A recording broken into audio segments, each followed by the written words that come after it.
মুসলমান ভাইরা, আল্লাহ রাব্বুল আলামিন বলেন, হে বান্দা, তুমি সর্বপ্রথম তোমার আব্বা আম্মার জন্য ব্যয় করবা, তোমার মা বাবার জন্য তুমি তোমার অর্থ ব্যয় করবা।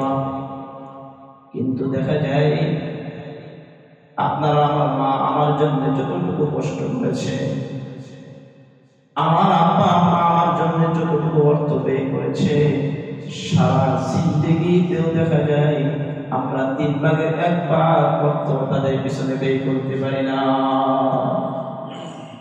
হিসাব করেন না যে আপনাকে কত লক্ষ লক্ষ টাকা খরচ করে মানুষ করেছে, এটা আপনি দেখেন, তারপরে ভিতরের কষ্টগুলো আপনি তাদের জন্য পরে হিসাব করেন।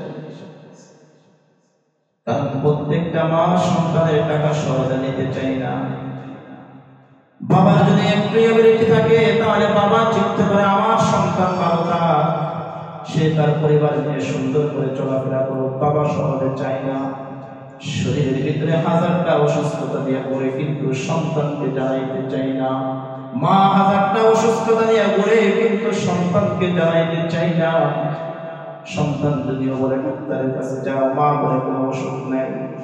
কারণ মা চিন্তা করে আমি যদি ডাক্তারের কাছে যাই সন্তানের হাজার হাজার টাকা খরচ হয়ে যাবে, মা এটা চাই না। বাবাকে যদি বলা হয় ডাক্তারের কাছে যাও, বাবা যায় না। বাবা চিন্তা করে আমি যদি যাই সন্তানের টাকা খরচ হবে। মা বাবা দিলে দিলে নিজের শরীরগুলো নষ্ট করে দেয়, কিন্তু তথাপি সন্তানেরটা নিতে চাই না।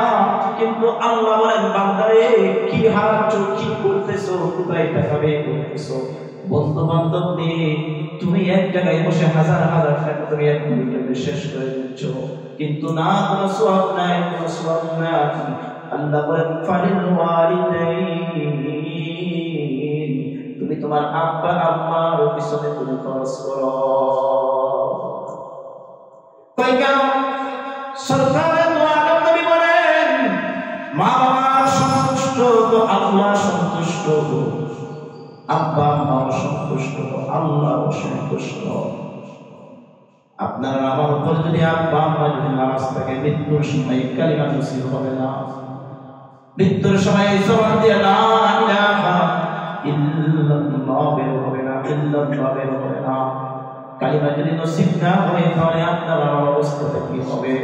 এই জন্যই আল্লাহ রাসূল বলেন, প্রায় সাহাবীদেরকে আল্লাহ রাসূল বলেছেন, আগে মার খেদমত করো, আগে মার খেদমত করো, মার খেদমত করো, আগে তোমার আব্বা জানের সেবা যত্ন করে নাও। কারণ তারা দুইজনই হইল তোমার জান্নাত, তারা দুইজনই হইল তোমার জান্নাত।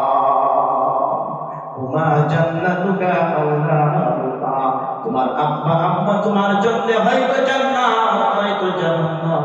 যদি খুশি করতে পারো তাহলে তোমার জন্য জান্নাতে যাওয়া সহজ, আর যদি নামাজ পড়ো তাহলে তোমার জন্য জাহান্নামে যাওয়া সহজ। ওয়াসাদাকা রাসূলুহুন নবিয়ুল কারীম ওয়া নাহনু আলা যালিকা মিনাশ শাহিদিন ওয়াশ-শাকিরিন ওয়ালহামদুলিল্লাহি রাব্বিল আলামিন।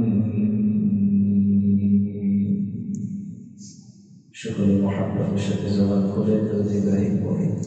আল্লাহুম্মা সাল্লি আলা মুহাম্মাদ ওয়া আলা আলি মুহাম্মাদ কামা সাল্লাইতা আলা ইব্রাহিম ওয়া আলা আলি ইব্রাহিম ইন্নাকা হামিদুম মাজিদ। আল্লাহুম্মা বারিক আলা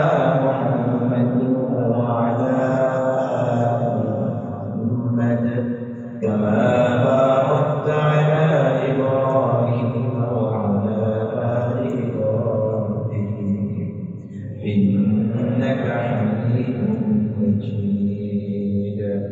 سبحانك لا علم لنا إلا ما علمتنا إنك أنت العليم الحكيم. رب زدني علما، رب زدني علما، رب زدني علما، رب يسر ولا تعسر وتمم بالخير.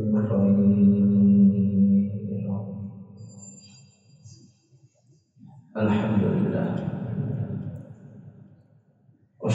শুকর ও সুজুদ সেই মহান মালিকের কুদরতি দরবারে, যিনি অত্যন্ত দয়া করে মায়া করে সালাতুল ইশা বা জামাত আদায় করার পর দুনিয়ার হাজার ব্যস্ততা থেকে মুক্ত করে যে মহান মালিক আপনাকে আমাকে বরকতময় জায়গায় বরকতময় মজলিসে কোরআন কারীমের তাফসীরে বসার সুযোগ করে দিয়েছেন, কোরআন হাদিসের আলোকে দিয়ে কথাবার্তা বলার এবং শোনার তৌফিক দান করেছেন, সেজন্য সেই মহান মালিকের কুদরতি দরবারে জবান খুলে কালিমাতুশ শুকরিয়া আদায় করে বলি আলহামদুলিল্লাহ।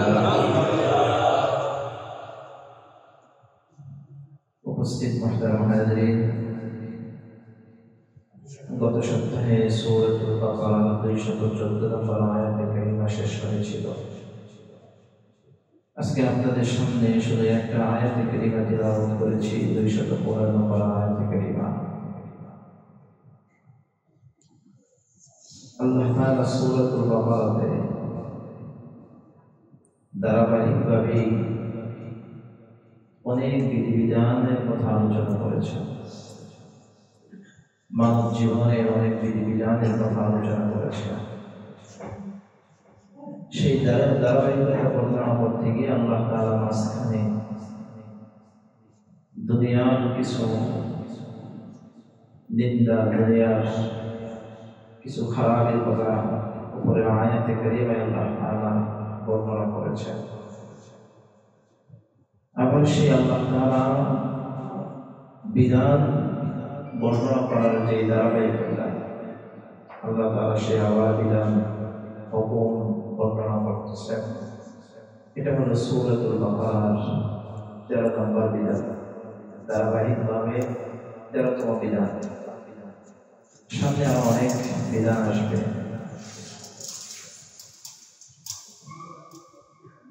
কত বিধানের বিধান আসবে, তারপরে আয়াতই মদ জোয়া সম্পর্কে আসবে, তারপরে আরো সামনে গেলে বিবাহ শাদীর আলোচনা আসবে, দেন মোহরের আলোচনা আসবে, তালাকের আলোচনা আসবে, ঈদের আলোচনা আসবে।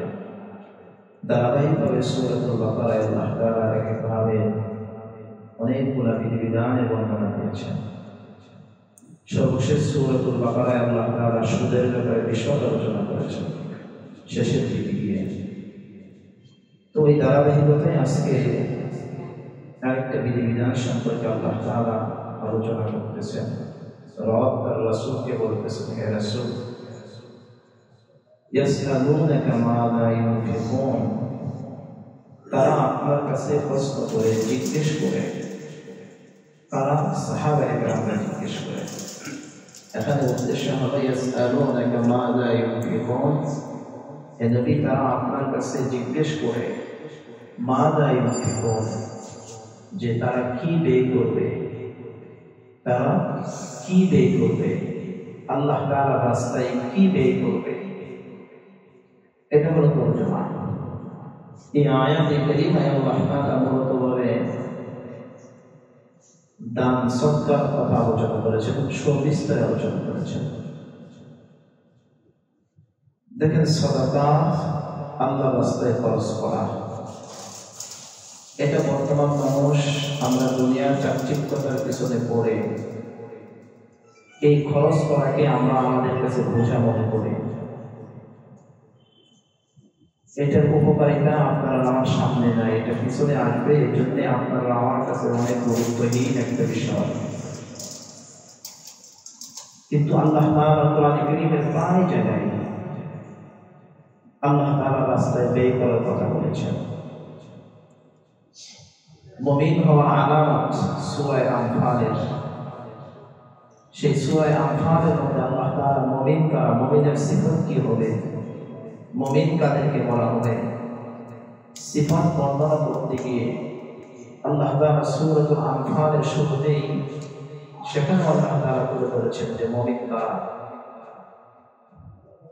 2 নম্বর আয়াতে কারিমা থেকে মুমিনের সিফাত সূরা আনফালে আল্লাহ তাআলা তুলে ধরেন, ইন্নামাল মুমিনুনা আল্লাযীনা ইযা যুকিরাল্লাহ إذا ذكر الله وجلت قلوبهم وإذا تليت عليهم آياته زادتهم إيمانا وعلى ربهم يتوكلون الذين يقيمون الصلاة ومما رزقناهم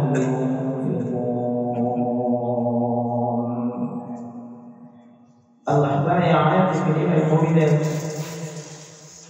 পাঁচটা সিফাতের কথা উল্লেখ করেছেন। এর ভিতরে 5 নম্বর 5ম নাম্বার সিফাত মুমিন তারা ওমিম্মা রাযাকনাহুম ইউনফিকুন, যারা আল্লাহর রাস্তায় খরচ করে তারা হলো মুমিন। তারা হলো মুমিন। মুমিনের সিফাত এখানে তুলে ধরেছেন। সূরাতুল বাকারার শুরুতে আল্লাহ কি বলেছেন? সেখানেও মুমিনের উপরে আরেক তবকা মুত্তাকি, কারণ প্রথম ধাপ মুমিন, তারপরে মুমিন হয় মুত্তাকি। সূরাতুল বাকারার শুরুতে মুত্তাকিদের সিফাত আল্লাহ তাআলা তুলে ধরেছেন। الذين يؤمنون بالغيب ويقيمون الصلاة ومما رزقناهم ينفقون। সূরাতুল বাকারা শুরুতেই 2 নম্বর আয়াতে আল্লাহ মুত্তাকিদের সিফাত বর্ণনা করতে গিয়ে 3 নম্বর সিফাত এনেছেন, যে মুত্তাকি তারা যারা আল্লাহর রাস্তায় খরচ করে, যারা আল্লাহর রাস্তায় কি করে? খরচ করে, আল্লাহর রাস্তায় থেকে করে। এখন আসেন দান কত প্রকার, সাদাকা কত প্রকার। আল্লাহর রাস্তায় খরচ এটা হলো 2 প্রকার। বলে এটা কয় প্রকার? 2 প্রকার। একটা হলো ফরজ আর একটা হলো নফল। একটা ফরজ আর একটা নফল। ফরজ যাকাত। যাকাত আল্লাহর রাস্তায় খরচ করা, এটা বিধান। যাকাত আল্লাহ তাআলার রাস্তায় খরচ করার মধ্যেই শামিল, কিন্তু যাকাতের বিধান হলো এটা কি? ফরজ। ইসলামের যে 5টা স্তম্ভ আছে এর ভিতরে একটা হলো কি? যাকাত প্রদান করা। قال رسول الله صلى الله عليه وسلم بني الإسلام على 5 شهادة أن لا إله إلا الله وأن محمدا رسول الله وإقام الصلاة وإيتاء الزكاة والحج وصوم رمضان। رسول حديث পাকের মধ্যে স্পষ্ট করেছেন বুনিয়াল ইসলাম আলা 5। ইসলামের ভিত্তি কয়টা? 5টা। বলে ইসলামের ভিত্তি কয়টা? 5টা। 1 নম্বর সাক্ষী দেওয়া আল্লাহ ছাড়া আর কোনো মাবুদ নেই, নবী মুহাম্মদ রাসূলুল্লাহ সাল্লাল্লাহু আলাইহি ওয়াসাল্লাম আল্লাহ তাআলার রাসূল। ওয়া ইকামিস সালাত, 2 নম্বর নামাজ কায়েম করা। 3 নম্বরই হলো ইতাবিস যাকাত, কি দেওয়া? যাকাত। 3 নম্বর ভিত্তি হলো কি? যাকাত দেওয়া। তার মানে এই যাকাত মানে হলো সাদাকা, কিন্তু যাকাত হলো ফরজ। যাকাত ফরজ, কিন্তু এটা সদকার শামিল, সদকার অঙ্গ। এই জন্য আবার যাকাত সবার উপরে ফরজ না। যাকাত সবার উপরে ফরজ না। যাদের উপরে যাকাত ফরজ তাদের যাকাত দিতেই হবে, কোনো মাফ নাই। আর যদি না দেয় কবরে লাথি মুষ্টার অভাব হবে না। কিল বুদ্ধি ফেরেশতাদের দুর্মজরে কি হবে? অভাব হবে না। এখন যাকাত দাতা ইচ্ছা দিলে দিবে, মাইর ফেলে মাইর পাবে। সে যদি চিন্তা করে মাইরটা খাইতে পারবো তাহলে দিয়ে যাবে। আর যদি চিন্তা করে আমার টাকা পয়সা দুনিয়া থাক, মাইর ফেলে তার কেউ দেখবে না, তাহলে সে না দিয়ে যাবে।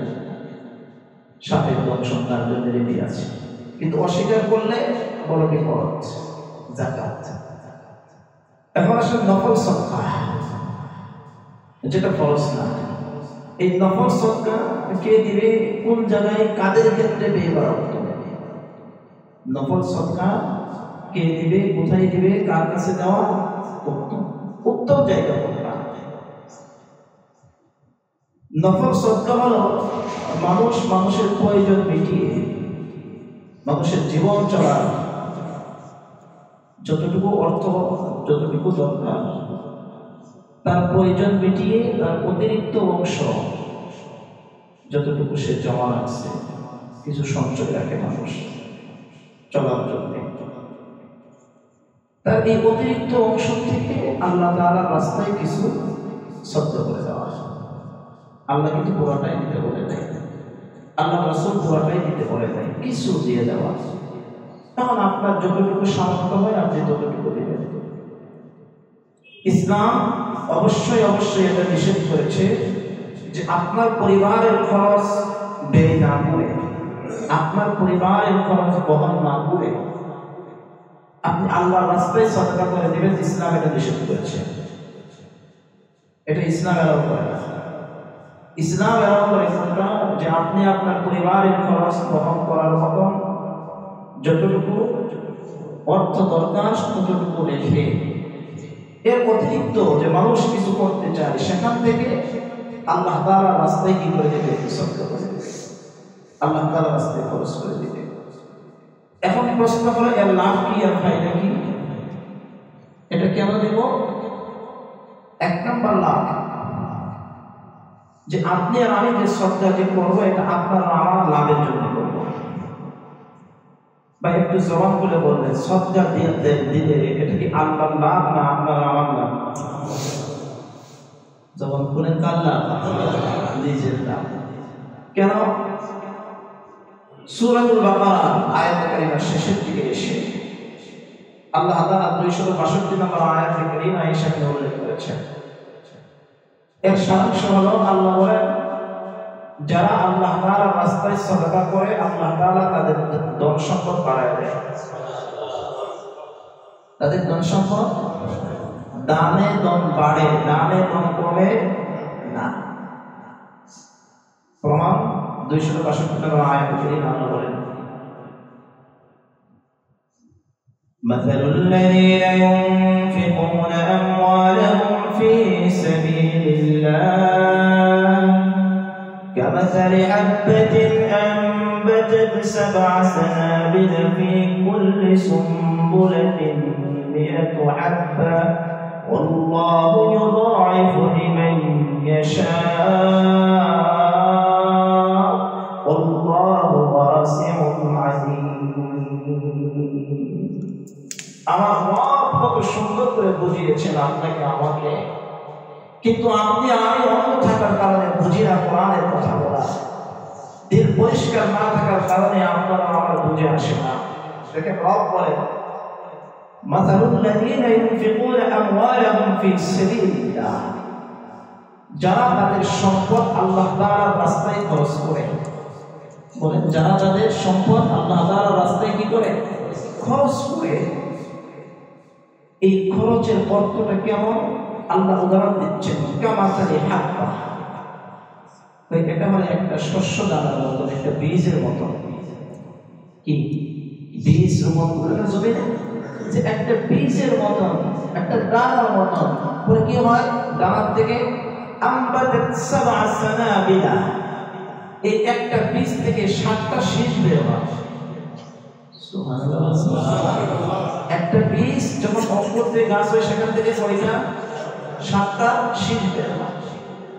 আল্লাহ বলেন, ফি কুল্লি সুমবুলাতিন 100 হাব্বা, আবার প্রত্যেকটা শীষের মধ্য থেকে আল্লাহ তাআলা 100টা করে দানা দান করেন। প্রত্যেকটা শীষে কয়টা করে দানা হয়? 100। 100 হাব্বা, 100 শতকরা করে 100, 100টা করে দানা হয়।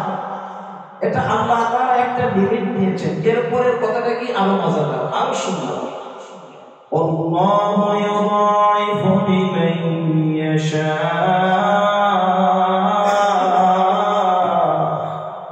ওয়াল্লাহু ওয়াসিউন আলীম। আমার রব বলেন, আল্লাহ যাকে ইচ্ছা ইউদাইফু লিমান ইয়াশা, একটা শীষ থেকে 100টা করে দানা হয়, তাহলে 100 কত? 700। তাহলে 700 কথা আল্লাহ এখানে বর্ণনা দিয়েছেন। আল্লাহ এই কথা বলার পরে বিষয়টা এরকম নয়, বরং বিষয়টা হলো এমন, আল্লাহু ইউদাইফু লিমান ইয়াশা, আল্লাহ যাকে ইচ্ছা তাকে দ্বিগুণ আল্লাহ তাআলা তাকে দান করেন। আল্লাহ যাকে ইচ্ছা তাকে কি করেন? দ্বিগুণ দেন। 7 দোকানে 1400 হতে পারে, 1400 জায়গায় পেছনে 21 হতে পারে, এর কোনো হিসাব নেই, এর কোনো হিসাব নেই। একটা লিমিট বর্ণনা করে দিয়ে বলে যে এটা তারতম্য হবে, লিমিট কোথায় গিয়ে ঠেকবে এটা নির্ধারণ করবে কে? বলে এটা নির্ধারণ করবে কে? কেন ওই তারতম্য হবে? কেন আল্লাহ সবাইকে এক মাপে দিবে না? কেন সবাইকে এক মাপে দিবে না? কেন আল্লাহ তারতম্য করবেন? কেন ইউদাইফু লিমান ইয়াশা, আল্লাহ যাকে ইচ্ছা তার জন্য দ্বিগুণ করবে। এর কারণ হলো মুফাসসিরে কিরাম তাফসীরের কিতাবের মাঝে লিখে, এর কারণ হলো যে যে নিয়তে যার দিলের ভিতরে যত তাকওয়া থাকবে তার দানের মাত্রা, তার দানের সওয়াব তত বৃদ্ধি পেতে থাকবে। তাকওয়া যত থাকবে, যে আমি দান করলাম কার জন্য? বলেন, আমি দান করলাম কার জন্য? আল্লাহর জন্য। এর কোনো হিসাব থাকবে না, আল্লাহ দিতে থাকবে। আর যদি দুনিয়া থাকে তাহলে তাকে কিচ্ছু দেবে না, দুনিয়া থাকলে কিচ্ছু দেবে না। দুনিয়াদার দেখবেন সামনে নির্বাচন আসতেছে, এই বছর ওয়াজ মাহফিলে আগে থেকে চিন্তা করতেছে সারা দেশের প্রোগ্রাম গুলাতে খুব ডিস্টার্ব করবে, জ্বালাতন যা আছে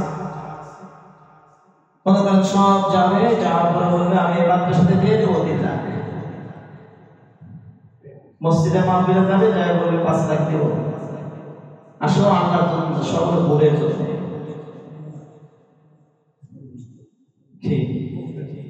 বলেন না সব কিসের জন্য? ভোটের জন্য। যে এলাকার নেতা থাকবে ওই এলাকার মসজিদে বেশি দেবে।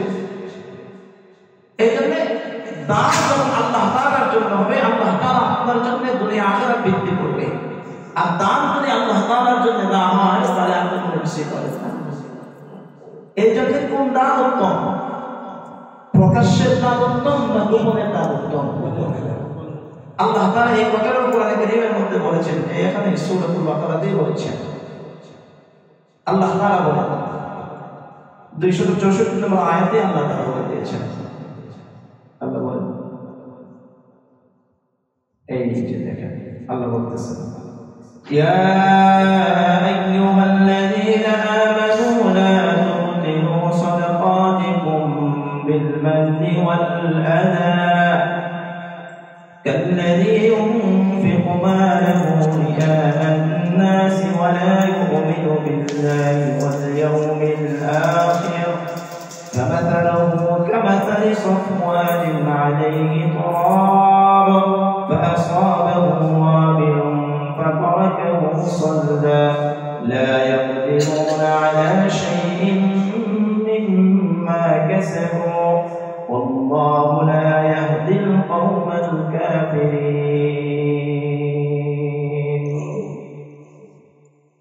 এই আয়াতের মধ্যে পরে আয়াত আল্লাহ বলতেছেন, এই 271 নম্বর আয়াতে আল্লাহ আরো স্পষ্ট বিবরণ দিয়েছেন, ইন তুবদুস সাদাকাতি ফানি'মাহি, আল্লাহ বলেন ইন তুবদুস সাদাকাত, যদি তোমরা প্রকাশ্যে দান করো, বলেন যদি তোমরা ইন তুবদুস সাদাকাত 271 নম্বর আয়াতে আল্লাহ বিবরণ দিয়েছেন, ইন তুবদুস সাদাকাত, যদি তোমরা সদকা করো প্রকাশ্যে, ফানি'মাহি, তাহলে এটাও তোমাদের জন্য উত্তম, এটাও তোমাদের জন্য ভালো, খারাপের কিছু নাই।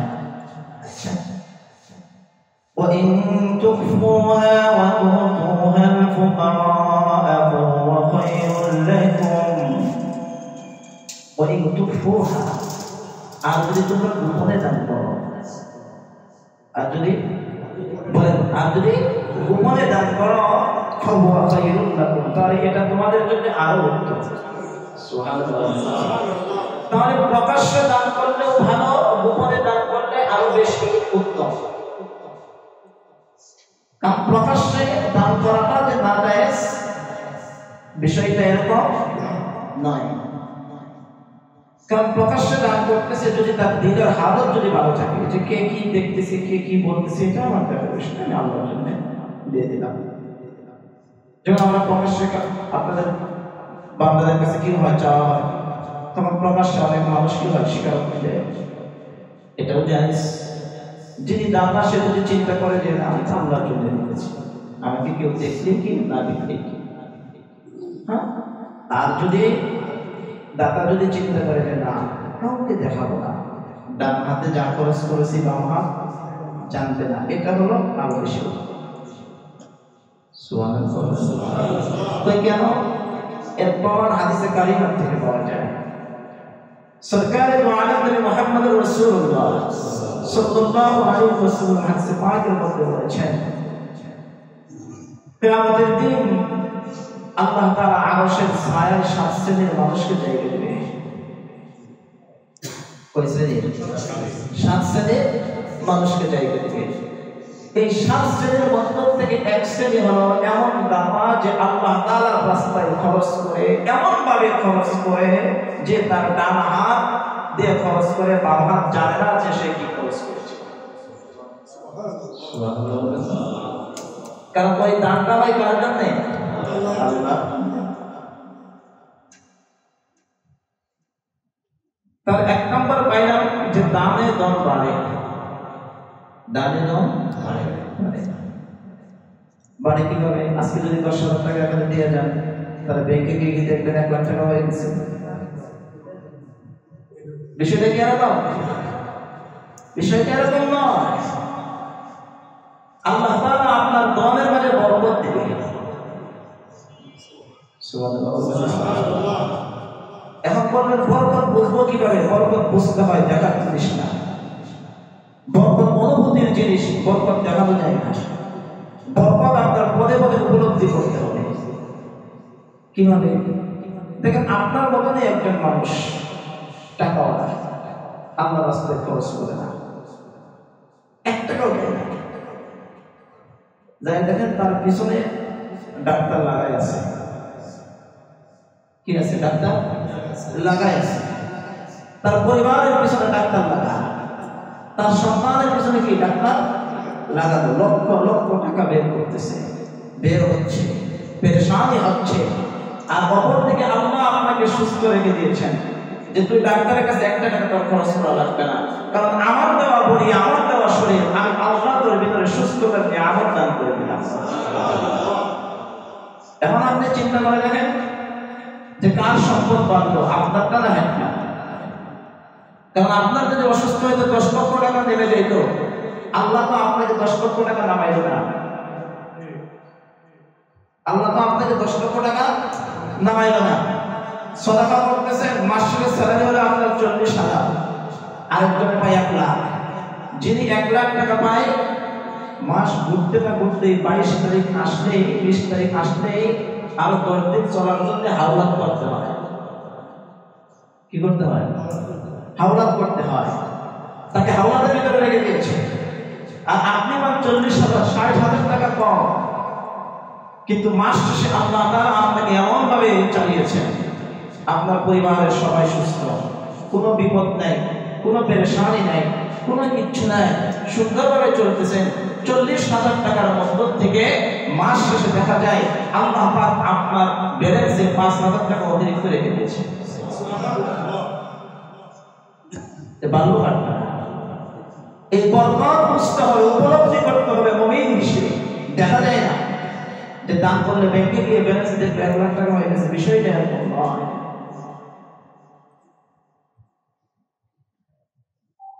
অন্য হাদিসে পাকের ভিতরে আসছে, সরকারে দো আলম নবী মুহাম্মদ রাসূলুল্লাহ সাল্লাল্লাহু আলাইহি ওয়াসাল্লাম বলেন যে দান সদকা বান্দার মুসিবতকে দূর করে দেয়। সুবহানাল্লাহ। সদকা মুসিবতকে কি করে দেয়? দূর করে দেয়।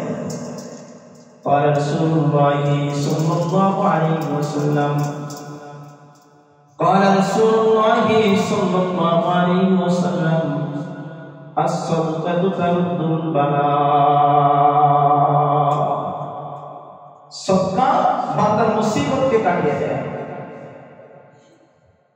সদকা বান্দার মুসিবতকে কি করে দেয়?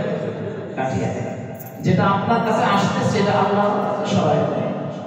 উদাহরণ দিচ্ছি, কোরআন হাদিস থেকে পড়ে দেয়, নিজেরটা বলে দেয়। কারণ আপনার জীবনে উপলব্ধি করতে হবে যে আল্লাহ, সাহাবীদের যে আল্লাহ, নবী রাসূলদের যে আল্লাহ, ওলি কুতুব গাউসদের যে আল্লাহ, ওই আল্লাহ আপনার আমার।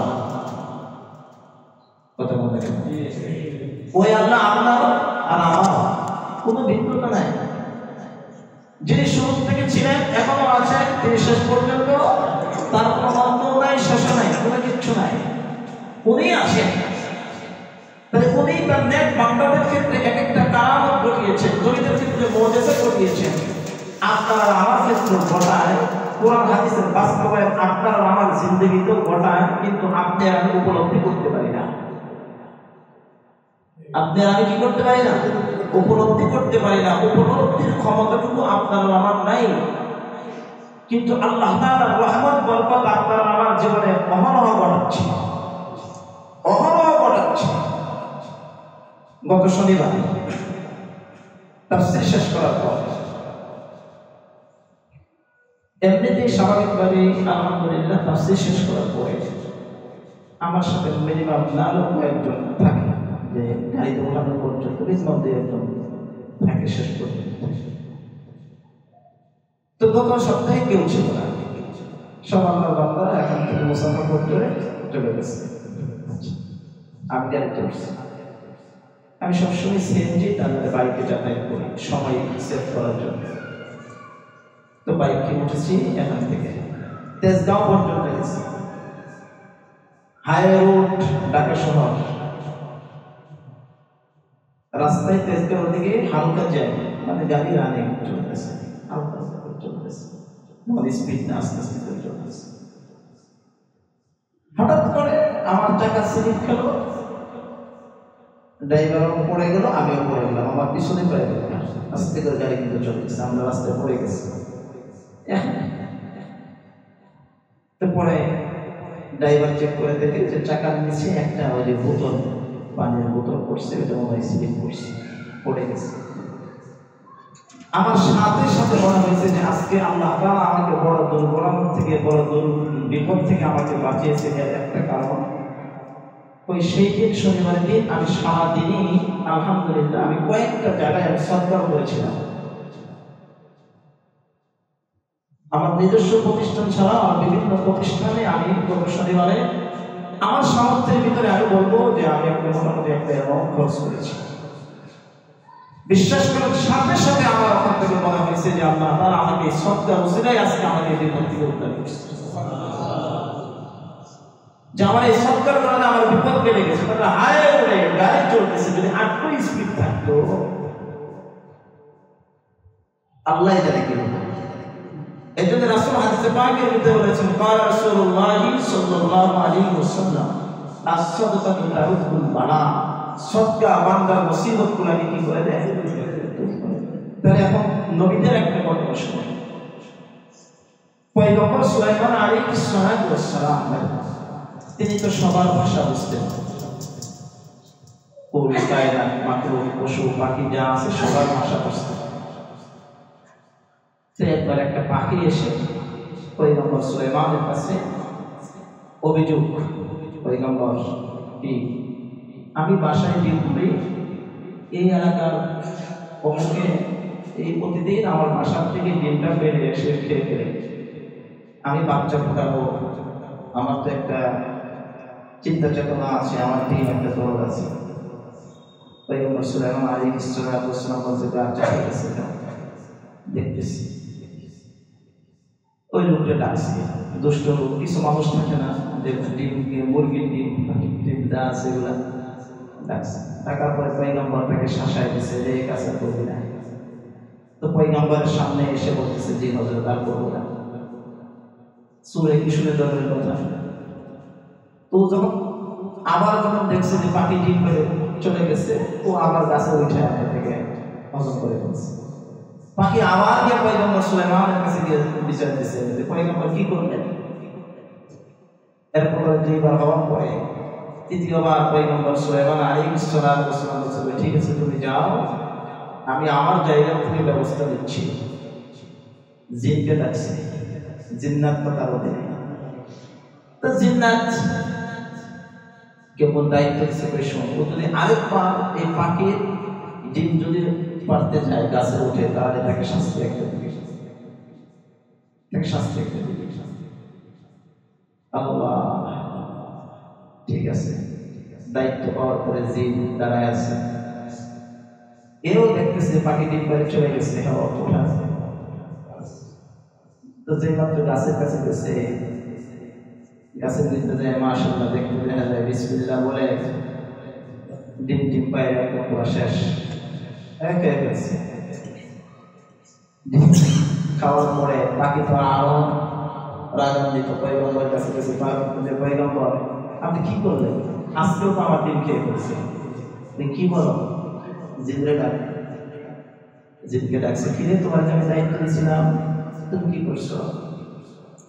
পয়গম্বর আপনি আমার দায়িত্ব দিচ্ছেন, এই লোকটা যখন ডিম পাড়ার জন্য গাছে উঠবে, এমনি গাছের নিচে এক ফকির এসে করে আমার কিছু সবলা দেয়, আমার কিছু সবলা দেয়, আর এর সাথে সাথে তার পকেট থেকে বাইরে তাকে কিছু সবলা দিয়ে দিচ্ছে, তাকে সবলা দিয়ে দিচ্ছে। ওই যে মাত্র সবলা দিয়েছে, এমনি আল্লাহ তাআলা দুইজন ফেরেশতা প্রেরণ করেছে নবী, দুইজন ফেরেশতা এসে আমাকে আসমান আর জমিনের মাঝখানে যতটুকু দূরত্ব এখান থেকে দূরে সরাই দিচ্ছে, যে এখন আমি কি করবো? তখন পয়গম্বর সুলাইমান আলাইহিস সালাতু ওয়াস সালাম বলতেছেন যে হ্যাঁ নবী তো যে শুধু এই সবটার কারণে সে বেঁচে গেছে, কারণ সদকা মানুষের উপর থেকে মুসিবতকে দূরে সরাই দেয়, সদকা মানুষকে মুসিবত থেকে কি করে দেয়? দূরে সরাই দেয়। এই জন্য ভাই এটা নিজের একটা আমল মনে করা, তাহলে আল্লাহ তাআলা কোরআনে কারীমে এত গুরুত্ব দিত না এই বিষয়টা, এত গুরুত্ব দিত না, কিন্তু আমরা এটা বলতে চাই না, বলি না, আমাদের বলতে লজ্জা করে, বললেই মনে করে ওই যে মনে করে আছে মসজিদের জন্য কিছু চাইব, মাদ্রাসার জন্য মনে কিছু চাইব। এই জন্য বিশ্বাস করেন আমার এই বিষয়টা বয়ান করতে ইতস্ত রাখে, কিন্তু এখন তো আসছে তাফসীরে দ্বারা ভাই কি করবো বলতে হচ্ছে। একটা জিনিস মনে রাখবেন, আল্লাহ যদি আপনার পকেটের টাকা যদি আল্লাহ রাস্তায় যদি কবুল করে রাখে, তাহলে এই টাকা আপনি আপনার পকেটে রাখতে পারবেন না, এই টাকা আপনার পকেটে রাখতে পারবেন না, মসজিদে আসবে।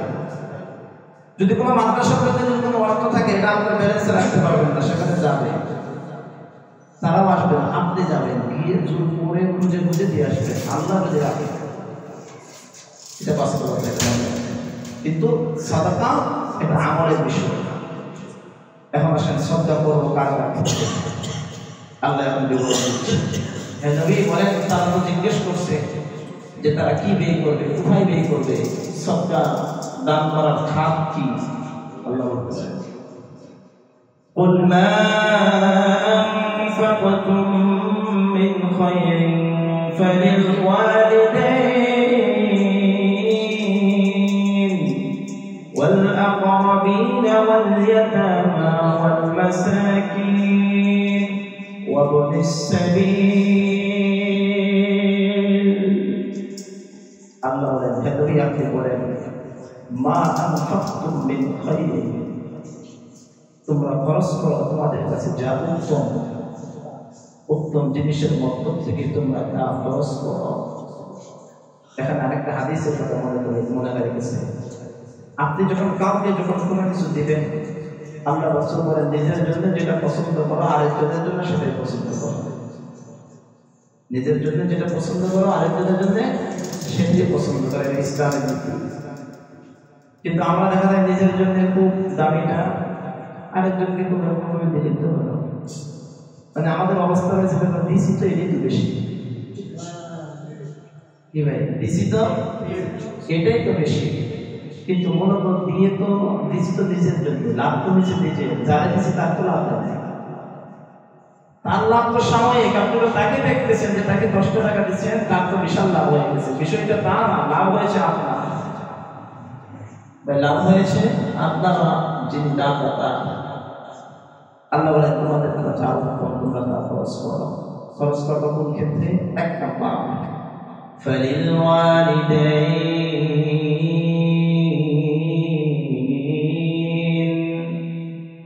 আল্লাহ বলেন মা বাবার জন্য খরচ করো। সুবহানাল্লাহ। তার জন্য ফালিল ওয়ালিদাইন, মা বাবার জন্য, মা বাবার পিছনে ব্যয় করো। এই জন্য মুফাসসিরিনে কেরাম বলেছেন এই আয়াত এটা ফরজ সদকার জন্য না, যাকাতের জন্য আয়াত না, এটা হলো নফল সদকার ক্ষেত্রে প্রযোজ্য। এই আয়াতটা আল্লাহ বলেছেন নফল সদকার ক্ষেত্রে, কারণ মা বাবাকে যাকাত দেওয়া যায় না। বলেন মা বাবাকে যাকাত দেওয়া যায় না, জায়েজ নাই। মা বাবাকে যাকাত দেওয়া কি নাই? জায়েজ নাই। তাহলে মা বাবার পিছনে খরচ করতে হবে কি নফল সদকা হিসেবে, বা আমার নিজস্ব অর্থ থেকে আপনি যেটা খরচ করবেন আল্লাহ তাআলা সেটাই আপনার আমলনামায় সদকার সওয়াব দিবেন।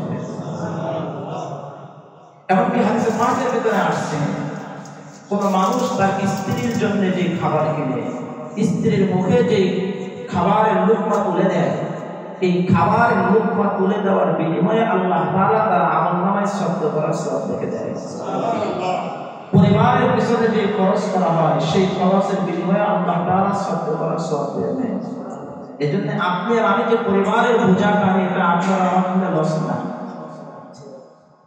বোঝা না। বোঝা মনে করি এবং লাভ জানা নাই। তো বিবি একটা কিছু খাইতে চাইছে, বুদ্ধি দিয়ে এসে তো দমক একটা দিয়ে কামাই করে খাইতে হবে না কি? খালি খাইতে চাও, কামাই করে খাইতে পারো না?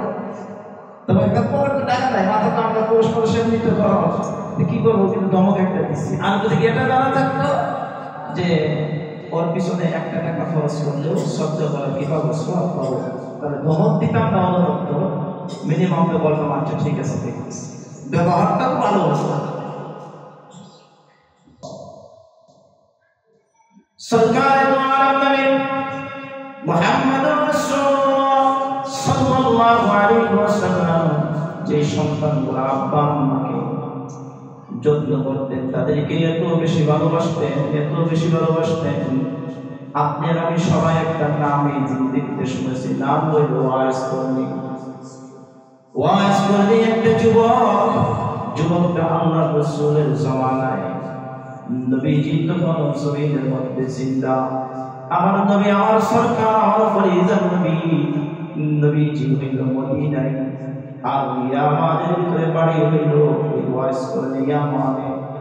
নবীজির কাছে ওয়াইস করনি চিঠি লিখলেন, নবী গো, আমি তো একজন মুসলমান, আমার বড় মনে চায় আমি আপনার চাঁদ মতো সুন্দর চেহারাটা দেখবো নবী। যদি আপনার হাতে হাত রেখে যদি আমি আপনাকে যদি ঈমানের সাথে দেখতে পারি তাহলে তো সাহাবী হয়ে যাব। আর যদি সাহাবী হয়ে যায়, আল্লাহ সাহাবীদেরকে ক্ষমার ঘোষণা দিয়ে দিয়েছে, কত ফজিলত, কত মর্যাদা।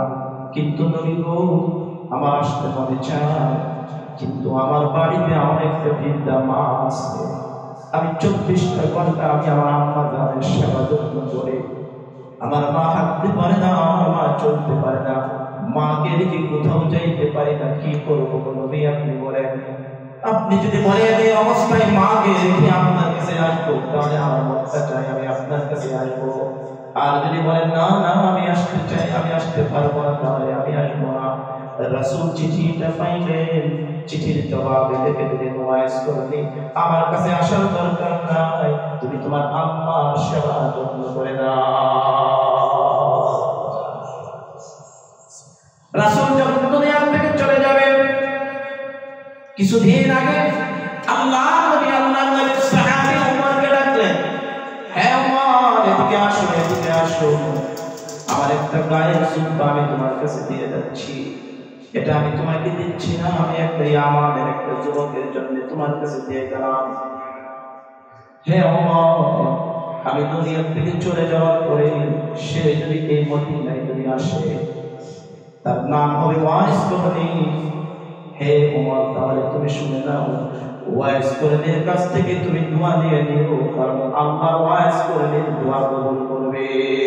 সুবহানাল্লাহ। আর এই জুব্বাটা ওয়াইজ কর্মীকে তুমি দিয়ে দিও। আল্লাহ কিছুদিন পরে তুমি আর থেকে চলে গেলে হযরত ওমর আল্লাহ নবীর জুব্বা মোবারককে যত্ন করে রাখলেন আর এলান করে দিলেন যে যুবক ইয়ামান থেকে যদি কেউ যদি আসে তাহলে তোমরা আমাকে সংবাদ দিবা।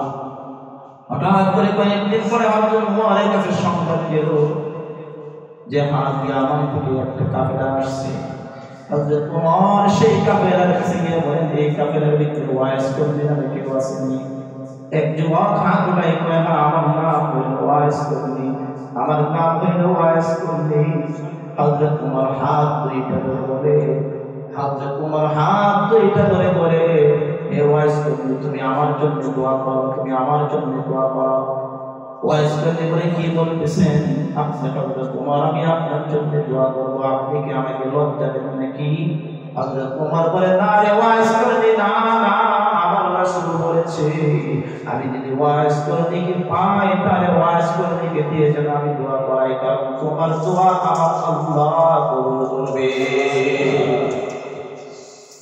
এত দামি এই দুইটা জিনিস যার না আসে বুঝতে, মা বড় ধন, বাবা বড় ধন, হারাইলে আর কখনো পাওয়া যায় না।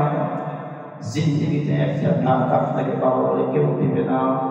এই জন্য আল্লাহ বলতেছেন, বান্দা তুমি সদকা করতে চাও, খরচ করার জায়গা পাও না, খরচ করার উত্তম জায়গা হলো ফারিল ওয়ালিদাইন, খরচ করার উত্তম জায়গা হলো তোমার আব্বা আম্মা, তুমি তোমার মা বাবার জন্য তুমি খরচ করো। এই জন্য এই খরচের রাস্তা আল্লাহ তাআলা দুনিয়াতে শেষ করে দেয় না। আল্লাহ নবী বলেন, তোমার আব্বা আম্মা যদি দুনিয়া থেকে চলেও যায়, তুমি সন্তান হিসেবে যতদিন পর্যন্ত বেঁচে থাকবে ততদিন পর্যন্ত তোমার আব্বা আম্মার জন্য তুমি খরচ করবে। এই যুবক ভাই, আমরা কি পারি না? আজকে যদি আমার মা যদি জীবিত থাকতো তাহলে আমার মার পিছনে 1,000 টাকা খরচ করতো, আমার বাবা যদি জীবিত থাকতো আমার আব্বার পিছনে তো 2,000 টাকা খরচ হইতো। যে আমি প্রতিদিন প্রত্যেকটা মাসে একটা লিমিট করে আমি আমার আব্বা আম্মার জন্য খরচ করবো, আর এই খরচের উসিলায় পরকালীন জিন্দেগি মা বাবার বড় সুন্দর হবে। এর সওয়াব আল্লাহ তাআলা তাদের কাছে পাঠাবে, তাদের মুক্তির ফয়সালা হবে।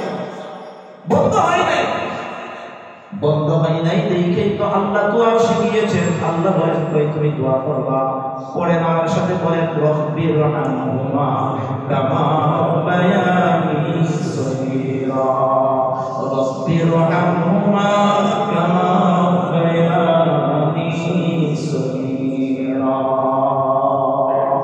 মুসলমান তার এক নাম্বার কি পাইলাম? মা বাবার পিছনে খরচ করা। বলেন মা বাবার পিছনে খরচ করা, ফারিল ওয়ালিদাইন আব্বা আম্মার জন্য খরচ করা। 2 নাম্বার অপশন আল্লাহ তাআলা দিচ্ছেন, ওয়াল আকরাবিন, বান্দা তুমি খরচ করবা তোমার নিকটতম আত্মীয় স্বজনের ক্ষেত্রে। তোমার নিকটতম আত্মীয় স্বজনের পিছনে তুমি বের করো। যদি ভাই যদি গরিব হয় ভাইয়ের পিছনে খরচ করো, বোন যদি গরিব হয় তাহলে বোনকে খরচ করো। অসুস্থ আত্মীয় স্বজনের ভিতরে কেউ থাকলে ওই চিকিৎসা করো, সদকা করো, সদকা করে দাও। ওয়াল আকরাবিন কইতে বলে তোমার আত্মীয় স্বজনের জন্য খরচ করো।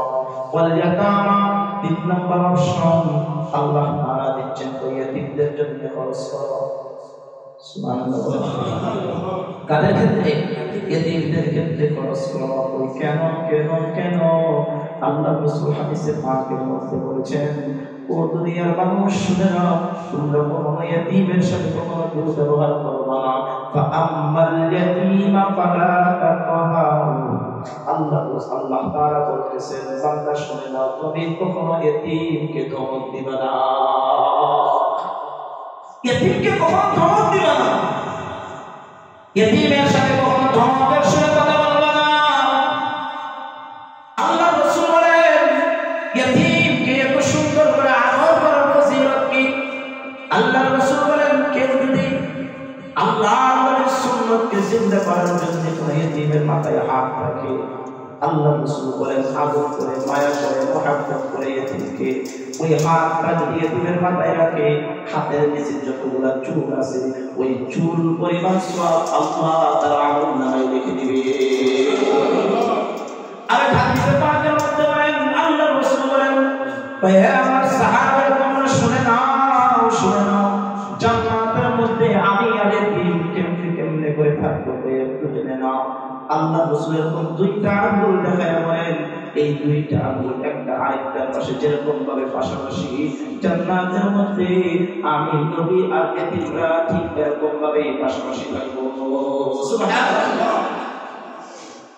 এই জন্যই আল্লাহ তাআলা বলতেছেন, ইতিমের লালন পালন করো, ইতিমের লালন পালন করো, ইতিমের পালন পোষণ করো।